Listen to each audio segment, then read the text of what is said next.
My name is Jason Penn, and I'm with Berman and Darby in Baltimore, Maryland. Leadership, particularly in a dynamic organization like AAJ, needs energetic people like Lori. When I think of a leader, I think of someone with Lori's energy and her passion for it.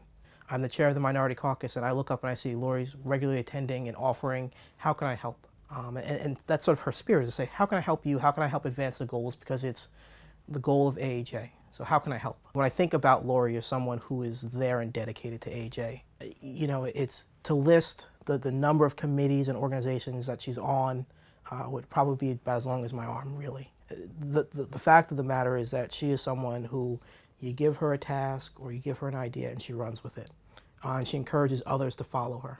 And that's that's what I look for in a leader. And so certainly why I support her. We all come to AAJ with a variety of different practices. We come, some personal injury lawyers, some auto tort, some mass tort. But there's some of us, and I like to think of them as the special few, who are looking to balance the scales a little bit and who fight for equality. And that's something that's obviously very personal to me as an African-American lawyer. And Lori, through numerous committees and time spent and hours spent, knows the organization inside and out. I'm Michael Warshauer. I am with the Warshauer Law Group in Atlanta, Georgia. And I think what has always impressed me about Lori is her unending enthusiasm for AAJ. An unequaled, unparalleled energy to help AAJ progress, to help AAJ grow, to help AAJ meet its political goals and goals towards helping individuals be productive members of AAJ. She is not a wallflower. She is a participant, a doer. We have lots of people who are participants, but she's a doer and accomplisher. Even though her practice is very different from mine, that shared enthusiasm about the process, about the right to go to trial, about the right for people to have something that can equalize them with big corporations, with people who do wrong. That's always impressed me. We have two good candidates. We're often blessed to have good candidates running.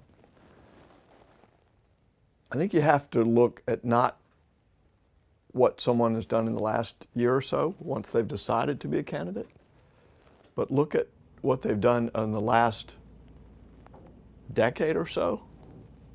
When you ask people who've been on committees with her,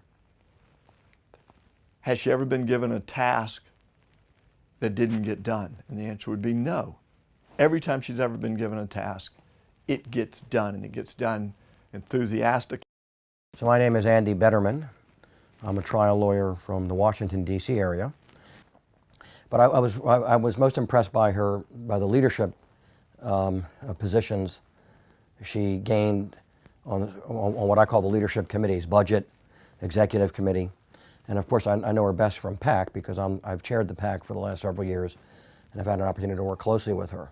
I should have known that she would be a very effective fundraiser because she's got drive, and when she says she's going to do something, she does it.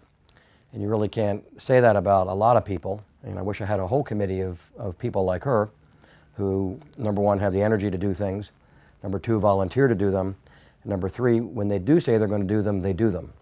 And that's important because talk is cheap and fundraising is hard. It's tireless work.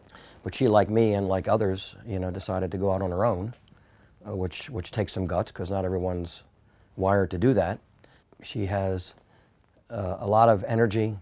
She's obviously dedicated, and she does what she says she's going to do. And I really, really admire and respect that in colleagues.